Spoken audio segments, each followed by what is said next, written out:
டேய் புக்கை குடுறா. ஐயோ ஒப்பி சொல்ல போறாரு போகுது. இன்னைக்கு இருக்குது உங்களுக்கு இரு. டேய் நேற்று பச்சைனார் சொன்னல, அது எழுந்து ஒப்பி. செத்தாலும் ஒப்பிக்க மாட்டேனாங்க. டேய் நீ ஏன்னா எழுந்து சொல்றா. டேய் நீ எழுந்து ஒப்பிடா. எவனும் எழுந்து ஒப்பிக்க மாட்டானே, எல்லாம் திருட மாதிரி பாக்குறானுங்களே. நீ ஏன்னா எழுந்து ஒப்பிடா. தெரிஞ்ச ஒப்பிக்க மாட்டோமா அதானே. பச்சின்னு வந்து ஒப்பிங்களா? நான் ஒப்பிக்கல. இந்த அப்படி படிங்க, உங்களுக்கு இருக்குது. அப்படியே படிக்கிற மாதிரி நடிக்கிறான் பாறான். A few moments later.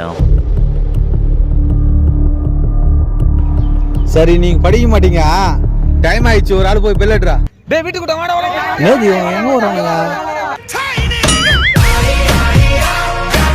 Bell தானடா அடிக்க சொன்னேன், அவன் பாட்டுக்கு வீட்டுக்கு வர்றானுங்களா? நாளைக்கு வாங்க உங்களுக்கு இருக்குது. டேய் திருப்பி அங்க போடு.